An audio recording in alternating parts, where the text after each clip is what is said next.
Good morning बच्चों। एक बार फिर स्वागत है आपका अपने YouTube चैनल एपीएस साइंस कठोमर में। दिस इज रॉबिन का निर्माण। तो बच्चों चैप्टर नंबर 4 के हमारे एनसीईआरटी क्वेश्चन चल रहे हैं।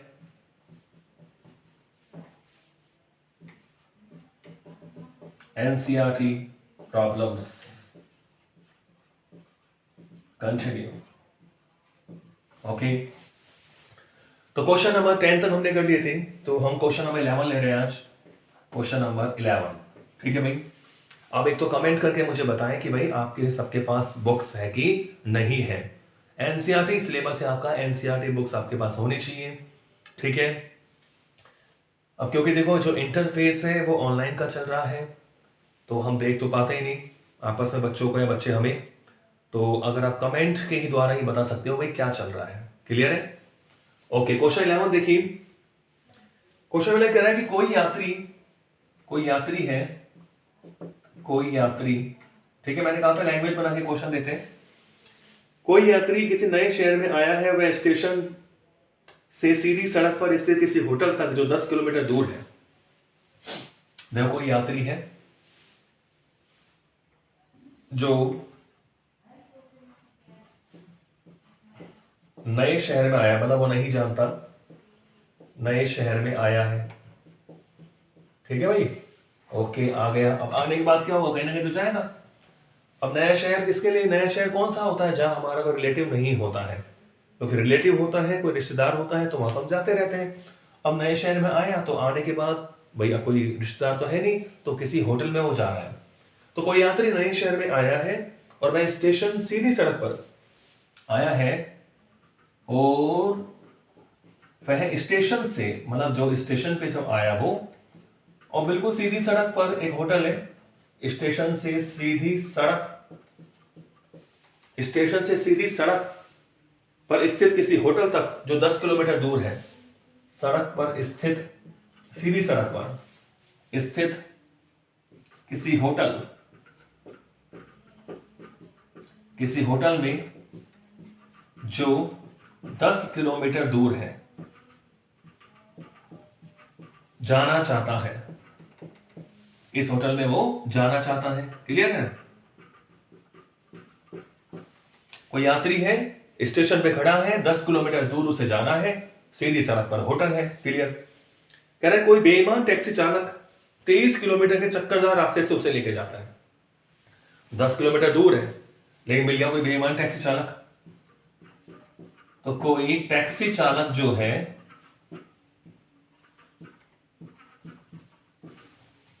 23 किलोमीटर, घुमा देते हैं नए शहर में जब आप जाते हो, कोई टैक्सी चालक 23 किलोमीटर के चक्करदार रास्ते से उसे ले जाता है और 28 मिनट में होटल में पहुंचता है। रास्ते से उसे ले जाता है, ठीक है भाई, और 28 मिनट में 28 मिनट्स और 28 मिनट में होटल में पहुंचता है। 28 मिनट में होटल में पहुंचता है, ठीक है। ओके, अब क्या क्या पूछ रहा है आपसे, ये पूछ रहा है टैक्सी की औसत चाल बताओ। जिस टैक्सी में वो चल रहा है वो टैक्सी की औसत चाल,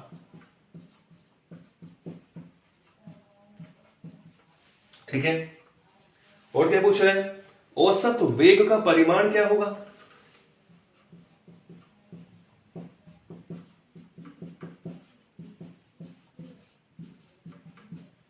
औसत वेग का परिमाण। और ये पूछ रहे हैं क्या ये बराबर है, क्या ए व बी बराबर है।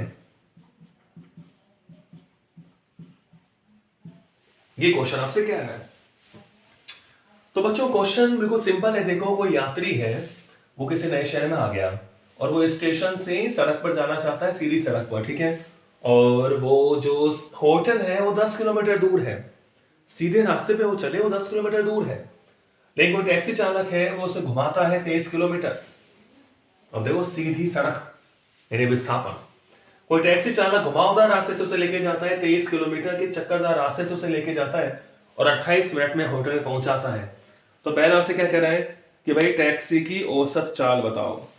क्या बताओ? टैक्सी की औसत चाल। ठीक है, तो औसत चाल क्या होती है? कुल दूरी बटा कुल समय। औसत चाल क्या होती है? कुल दूरी बटा कुल समय। तो देखो निकालते हैं। सॉल्यूशन ए, औसत चाल। औसत चाल का फॉर्मूला होता है total distance upon total time, यानी कुल दूरी बटा कुल समय। ठीक है भाई, तो चाल होता है कुल दूरी बटा कुल समय। अब कुल दूरी कितनी है? 23 किलोमीटर, क्योंकि भाई टैक्स से चल रही है 23 किलोमीटर, तो कुल दूरी हमारे पास है 23 किलोमीटर। ठीक है, और टाइम कितना लिया? 28 मिनट। 28 मिनट टाइम लिया, तो 23 किलोमीटर पर 28 मिनट। तो इसको हम थोड़ा एमकेएस पद्धति में ले लें, तो या आप 100 किलोमीटर पर आवर में निकाल लेते हैं। ये हो गया देखो 23 किलोमीटर, और हम 1 मिनट को हावर्स में चेंज करेंगे तो किससे भाग देंगे? 60 से। ये हो गया बच्चों 28 बटा 60 हावर्स। इसका मतलब 23 इंटू 60 बटा 28 किलोमीटर पर हावर्स, किलोमीटर प्रति घंटा। तो 23 इंटू 60 बटा 28। ठीक है, तो ये है औसत चाल। क्लियर है? तो इसे अपन 4 से मान लो काट दे, 4 से 28 और 15 चौका 60, इसे गुणा कर लिया। 15 तिया 45 का 5 का कैरी 4, 15 दो 30 और 4 34 बटा 7। और इसे अगर सॉल्व करें तो ये आ गया हमारे पास 7 चौका 28। ठीक है, और बचा कितना? 6। तो ये हो गया 65 और 7 नाम 63, बचा 2। क्लियर? और 7 दूनी 14, बचा 6, 7 और 2 56। तो 49.28, 49.28, 49.28 किलोमीटर पर हावर। तो ये इसकी औसत चाल आ गई 49.28 किलोमीटर पर हावर। ठीक है, 49.3 भी लिख सकते हैं किलोमीटर पर हावर्स। तो ये औसत चाल है। ओके, अब कह रहा है औसत वेग का परिमाण बताओ। औसत वेग का परिमाण क्या होगा? अब भैया औसत वेग क्या होता है? ये तो औसत चाल की बात हो गई। हम औसत वेग की बात करें तो औसत वेग का मतलब होता है कुल विस्थापन बटा कुल समय। कुल विस्थापन बटा कुल समय, ये होता है औसत वेग। कुल विस्थापन बटा कुल समय। अबे कुल विस्थापन क्या होगा कि प्रारंभिक बिंदु स्टेशन और होटल, होटल स्टेशन से होटल तक की सीधी दूरी कितनी है? 10 किलोमीटर। ठीक है, मान लो ये हमारा स्टेशन था और ये होटल था, तो विस्थापन ये तो होगा सीधी दूरी, ये हो गया 10 किलोमीटर। अब वो उसको घुमा के इधर उधर से लेके आया, वो 28 किलोमीटर है। तो हमें पता है कि कहीं घुमा के ले आओ, विस्थापन जो है वो केवल निर्भर करता है प्रारंभिक स्थिति और अंतिम स्थिति पर, वो पथ पर निर्भर नहीं करता।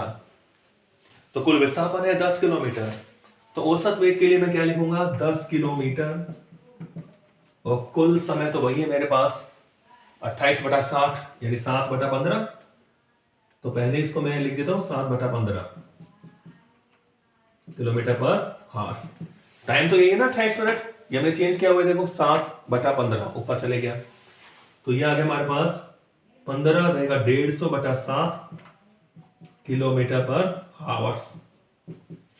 इसे हम सॉल्व कर लें तो ये हो गया बच्चों 7 दूनी 14, बचा 1, 7 एकम 7, 30 बचा, 7 चौक 28, 2 बचा, 7 दूनी 14, तो 21.42 किलोमीटर पर हावर्स।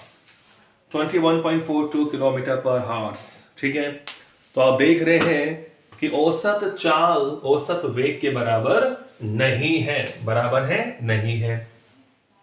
ज्यादा है औसत चाल 49.28 किलोमीटर पर हावर्स, और औसत वेग कम है 21.42 किलोमीटर पर हावर्स। तो ये था क्वेश्चन नंबर 11।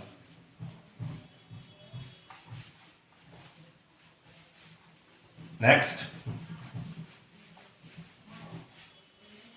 भाई, आप भी क्वेश्चन किया करें और मुझे कमेंट करके बताया करें कि सर ये क्वेश्चन हमसे हो गए हैं, तो फिर अपना टाइम बचेगा नहीं बचेगा। कमेंट आप किया करें, बिना कमेंट के हमें भी मोटिवेशन नहीं मिलेगा। क्लियर है? अब पता ही नहीं बच्चे पढ़ रहे हैं कि नहीं पढ़ रहे। तो आप क्वेश्चन जब कर रहे हो तो आप जो एनसीईआरटी क्वेश्चन आप भी खुद सॉल्व करके देखें। कुछ क्वेश्चन हो जाते हैं तो आप उन्हें कमेंट करें कि सर ये इजी क्वेश्चन है, तो आपने नहीं करा है, हम कर लेंगे। तो ऐसे में बहुत टाइम लगेगा ना एक क्वेश्चन में। Okay, question number 12। Question number 12 देखिए भाई, क्वेश्चन नंबर 12 कह रहे वर्षा का पानी 30 मीटर प्रति सेकंड की चाल से ऊर्ध्वाधर नीचे गिर रहा है। वर्षा का पानी 30 मीटर पर सेकंड की चाल से ऊर्ध्वाधर, वर्षा का पानी 30 मीटर प्रति सेकंड की चाल से ऊर्ध्वाधर नीचे गिर रहा है। नीचे गिर रहा है। क्लियर? ओके। कोई महिला उत्तर से दक्षिण की ओर 10 मीटर प्रति सेकंड की चाल से साइकिल चला रही है। कोई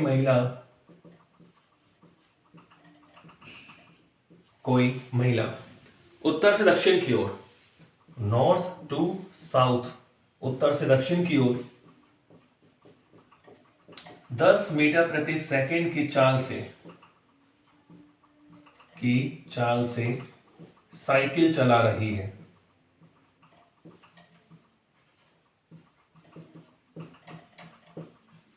ठीक है भाई, साइकिल चला रही है। उसे अपना छाता किस दिशा में रखना चाहिए? उसे अपना छाता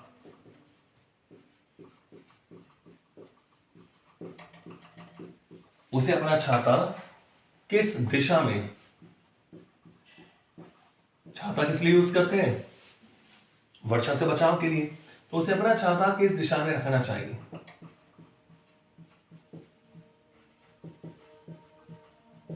ठीक है, तो आपसे पूछ रहा है, डायरेक्शन पूछ रहा है। ओके, तो सबसे पहली बात आप डायरेक्शन को बनाएं।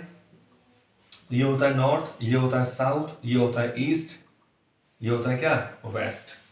क्लियर है? नॉर्थ, साउथ, ईस्ट और वेस्ट। तो इसको देखो हम ऐसे भी बना सकते हैं। नॉर्थ को मैं इधर लिख सकता हूं, वेस्ट को मैं इधर लिख सकता हूं, 90 डिग्री आप घुमा दे इसको। साउथ को मैं यहां लिख सकता हूं और ईस्ट को मैं यहां लिख सकता हूं। ठीक है? ओके, क्योंकि महिला भैया ऊपर से नीचे थोड़ा चलाई साइकिल। ठीक है ना, समझिए। तो ऊर्ध्वाधर दिशा वाला, ये वर्षा की दिशा मानूंगा इसको मैं, तो मैंने इसको इस तरह मान लिया। इस प्लेन में चलेगी साइकिल, तो महिला ऐसे थोड़ा चलेगी साइकिल, वर्षा के साथ साथ ऊपर से नीचे थोड़ा चलाएगी? नहीं चलाएगी। ओके, तो कह रहा है कोई महिला, ये वर्षा का पानी जो है वो 30 मीटर प्रति सेकंड की चाल से ऊर्ध्वाधर नीचे गिर रहा है। तो ये तो हो गया भाई वर्षा का पानी, ये पानी की दिशा, वर्षा का पानी है रेन। तो वर्षा का पानी का मतलब क्या हुआ? VR बोल देता हूं इसमें, वर्षा का पानी rain, R for rain, VR 30 metre प्रति सेकंड की चाल से ऊर्ध्वाधर नीचे गिर रहा है। कोई महिला नॉर्थ टू साउथ की ओर 10 मीटर पर सेकंड की चाल से चल रही है। महिला यानी वुमेन, तो जो वुमेन है वो नॉर्थ, ये नॉर्थ से साउथ की ओर, तो ये मैंने नॉर्थ माना है और ये मैंने साउथ माना है। तो नॉर्थ से साउथ की ओर वो 10 मीटर प्रति सेकंड की चाल से चल रही है, यानी जो वुमेन की चाल है वो है 10 मीटर पर सेकंड। ठीक है भाई? ओके, तो कह रहा है कि उसे अपना छाता किस दिशा में रखना चाहिए। तो महिला ऐसे चल रही है और वर्षा ऐसे आ रही है, वो गतिशील है, रुकी हुई नहीं है भाई, रुकी हुई तो सीधा रख लो। वो गतिशील है तो उसे अपना छाता, वर्षा ऊर्ध्वाधर आ रही है तो छाता उसे अपने किस दिशा में रखना चाहिए। ठीक है, तो ये वैल्यूज आपको दे रखी है। तो हमें पता है कि यहां दो गतियों की बात हो रही है, एक तो वर्षा का वेग और एक महिला का वेग, वर्षा का वेग और महिला का वेग। ठीक है बच्चों, तो हमेशा ध्यान रखें कि हमेशा जब आपसे छाते की दिशा पूछता है तो आपको परिणामी दिशा निकालनी होती है। क्या निकालनी होती है? परिणामी दिशा। ठीक है, ओके। तो हम इस तरह बना सकते हैं इसको। तो महिला किसके सापेक्ष चल रही है? वर्षा के सापेक्ष। तो पहले अपन को महिला के सापेक्ष यानी वर्षा का जो चाल है वी आर से हमने उसको शो करा है, तो वर्षा का आपेक्षिक वेग निकालिए। क्या निकालिए? वर्षा का आपेक्षिक वेग क्या होगा? ये वी आर है और ये क्या है बच्चों? We W. तो देखो हम इस तरह माने, जैसे अगर मान लो यहां वी डब्ल्यू यहां पर है तो इस डायरेक्शन में क्या होगा? माइनस वी डब्ल्यू होगा। ठीक है, ओके। और ये मान लो इनका परिणामी हो गया इस तरह। ये मान लो एंगल क्या मान लेते हैं इसको? थीटा, वर्षा के सापेक्ष। ठीक है, तो ये भी क्या हो जाएगा? थीटा। वर्षा इस तरह लगेगी उसको, महिला को, तो गतिशील है ना। तो अब वर्षा के सापेक्ष लेके चलेंगे। तो महिला की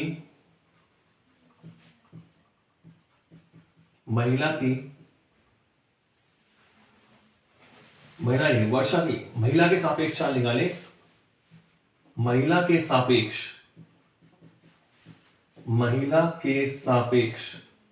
वर्षा की चाल।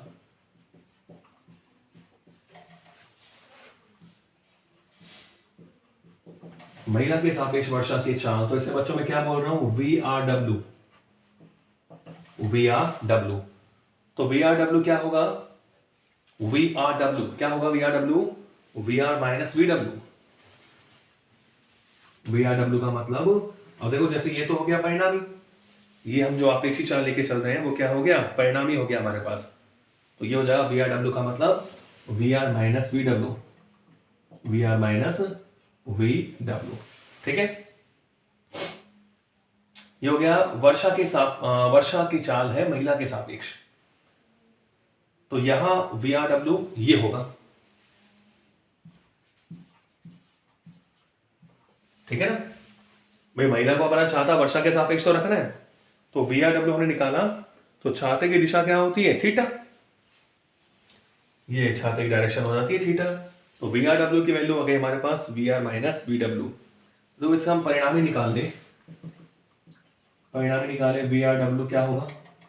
अब देख सकते दोनों का परिणामी ले लें। Under root V R square plus V W square. Okay, तो यहां से बच्चों V R W is equal to under root V R square कितना है? वी आर है आपके पास 30। देखो वी आर स्क्वायर हो गया 30 का square plus V W square कितना होगा? 10 का स्क्वायर। ठीक है, यह पर परिणामी चाल निकाल रहे हैं। तो यहां से आप देख रहे हैं कि V R W is equal to, ये हो गया आपके पास क्या? 900 प्लस 100, यानी V R W is equal to 1000। ठीक है, यानी 10 रूट 10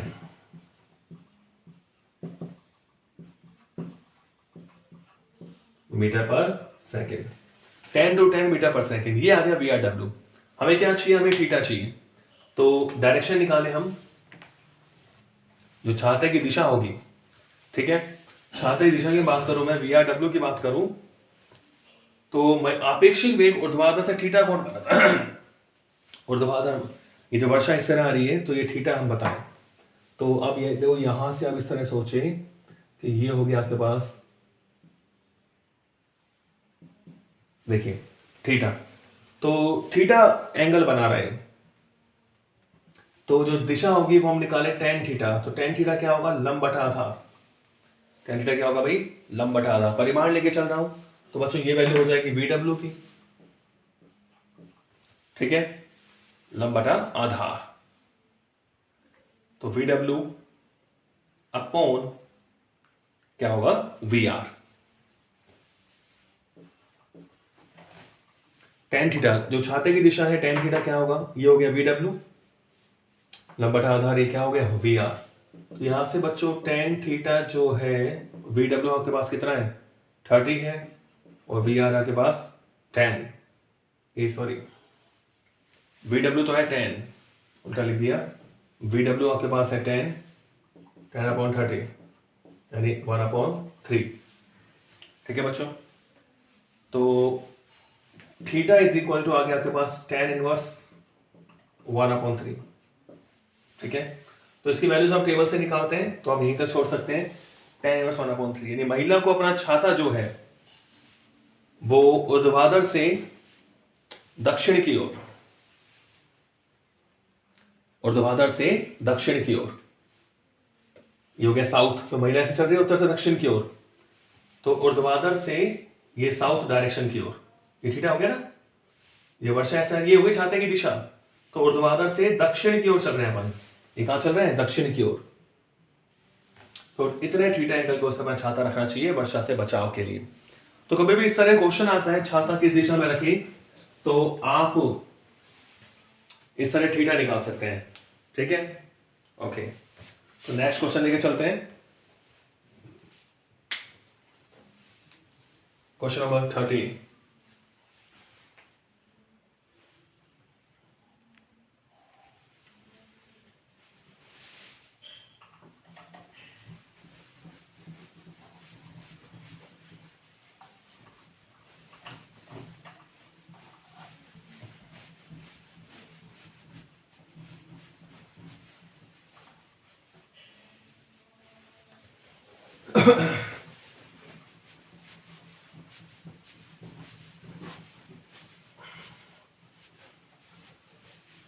क्वेश्चन नंबर 13 देखिए,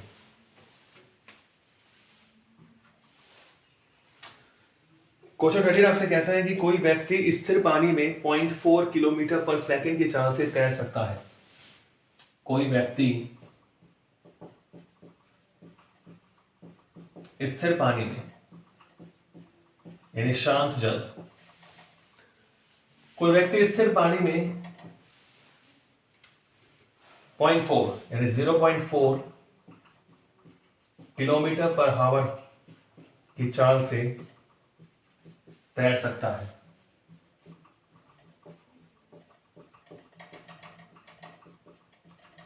ठीक है, उसे 1 किलोमीटर चौड़ी नदी को पार करने में कितना समय लगेगा। उसे 1 किलोमीटर 1.0 किलोमीटर चौड़ी नदी को पार करने में, उसे 1 किलोमीटर चौड़ी नदी को पार करने में कितना समय लगेगा।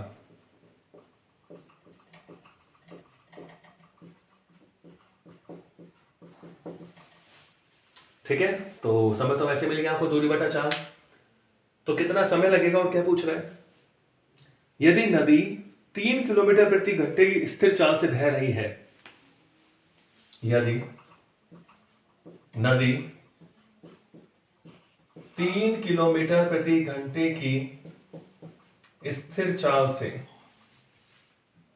3 किलोमीटर प्रति घंटे की स्थिर चाल से बह रही है। ठीक है भाई, बह रही है। ठीक है, तो यदि नदी 3 किलोमीटर प्रति घंटे की स्थिर चाल से बह रही है तो वह नदी के बहाव के लंबवत तैर रहा हो। ठीक है, बह रही है, बह रही हो, और वह नदी के जो बहाव है, और वह नदी के बहाव के लंबवत तैर रहा हो, बहाव के लंबवत तैर रहा हो, लंबवत तैर रहा हो, तो जब वह नदी के दूसरे किनारे पहुंचता है तो नदी के बहाव की ओर कितनी दूर पहुंचेगा। तैर रहा हो, आगे क्या पूछ रहा है आपसे कि जब वह नदी के दूसरे किनारे, ठीक है, 10 किलोमीटर चौड़ी नदी है तो एक किनारे से दूसरे किनारे पर, तो जब वह नदी के दूसरे किनारे, ये दूसरी कंडीशन दे रखी है आपको, ये कौन सी कंडीशन है, जब नदी 3 किलोमीटर प्रति घंटे की चाल से बह रही है तो वह नदी के बहाव के लंबवत तैर रहा है। तो जब वह नदी के दूसरे किनारे, जब वह नदी के दूसरे किनारे पहुंचता है, दूसरे किनारे पहुंचता है तो वह नदी के बहाव की ओर कितनी दूर पहुंचेगा, पहुंचता है तो वह नदी के बहाव की ओर कितनी दूर पहुंचेगा।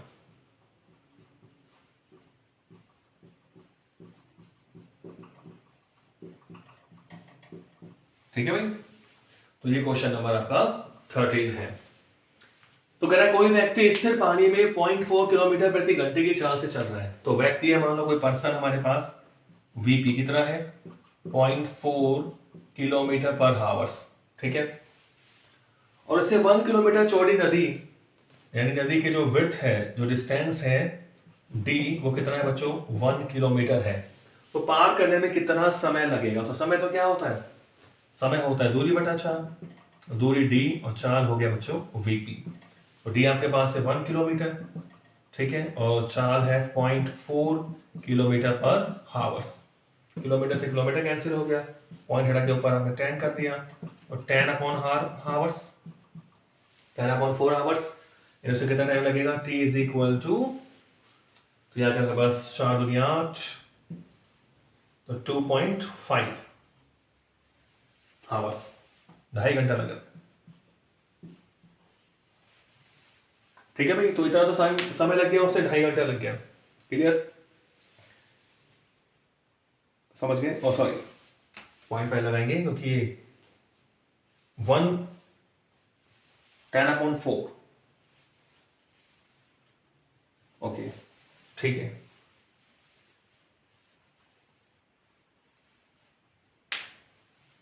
पॉइंट 4 किलोमीटर पर हावर्स, ठीक है बच्चों, 0.4 ही दे रखा है, तो 2.5 घंटा उसे लग गया। ठीक है, तो अब देख लेना, ये शायद 4 किलोमीटर भी हो सकता है, तो उसी के हिसाब से मैं 0.4 मान के चल रहा हूं, तो 0.4 के हिसाब से 2.5 घंटा लगेगा। अब क्वेश्चन क्या कह रहा है कि यदि नदी 3 किलोमीटर प्रति घंटे की स्थिर चाल से बह रही है, तो वह नदी के बहाव के लंबवत तैर रहा है, तो वह दूसरे किनारे तक पहुंचता है तो कितनी दूर वो पहुंचेगा। तो अब उससे जो नदी की चाल है वो 3 किलोमीटर प्रति घंटे की चाल है, ठीक है। तो व्यक्ति द्वारा इतनी चाल तय, इतनी जो नदी की चौड़ाई है उसको तय करने में कह रहा है कि कितनी दूर वो पहुंचेगा, यानी आपसे क्या पूछ रहा है, दूरी आपसे पूछ रहा है। तो व्यक्ति द्वारा 2.5 घंटे में तय की गई दूरी क्या होगी, क्योंकि वो 2.5 घंटे में तय कर सकता है, ठीक है। तो व्यक्ति द्वारा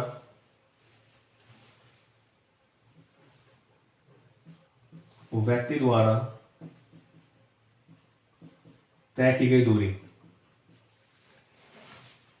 व्यक्ति द्वारा तय की गई दूरी, ठीक है।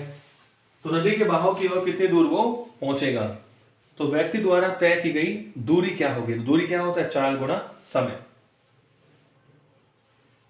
ठीक है बच्चों। तो चाल, नदी की चाल आपको दे रखी है 3 किलोमीटर प्रति घंटा, ठीक है, आ रही बात समझ में। तो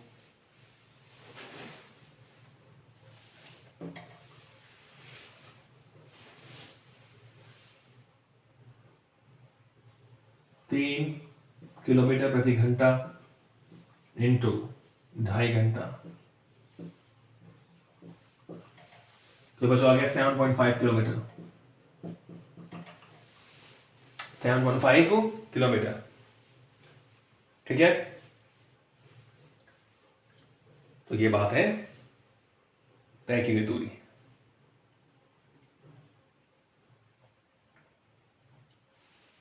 क्लियर है,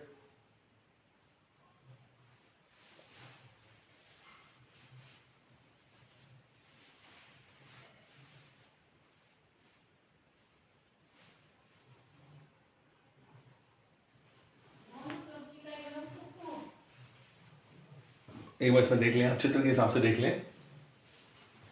और ये नदी है और इसकी चौड़ाई ये है डी, ठीक है, इसी चौड़ाई हमने क्या मानी है, डी। अब जो व्यक्ति है वो चल रहा है लंबवत, वो लंबवत ऐसे चला, ये व्यक्ति की चाल हो गई वी की।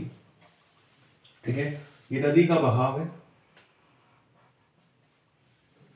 इस समय मान लो ए से बी। ठीक है, तो ये नदी की चाल होगी इस तरफ वी आर। ठीक है बच्चों, तो ये हो गया परिणामी, ये क्या हो गया परिणामी वी। तो क्वेश्चन जो दूसरा क्वेश्चन से पूछा है कि यदि नदी 3 किलोमीटर प्रति घंटे की स्थिर चाल से बह रही है, स्थिर चाल से बह रही है, और जो हमारा व्यक्ति है वो नदी के दूसरे किनारे पहुंचता है, इस किनारे पहुंच गया वो, तो ये दूरी निकाली हमने ए बी। नदी के बहाव की ओर कितनी दूर पहुंचेगा, नदी के बहाव की ओर कितनी दूर पहुंचेगा, तो ये हमने निकाली है क्या ए बी। तो दूरी का मतलब क्या होगा कि अब चाल ये वी आर, और वो कितना टाइम लगा रहा है 2.5 घंटे। ठीक है, तो क्वेश्चन नंबर 13।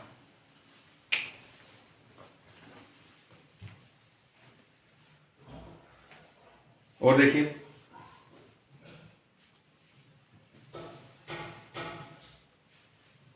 क्वेश्चन नंबर 14 अपने आप करना। अगला देखते हैं क्वेश्चन नंबर 15 देखते हैं।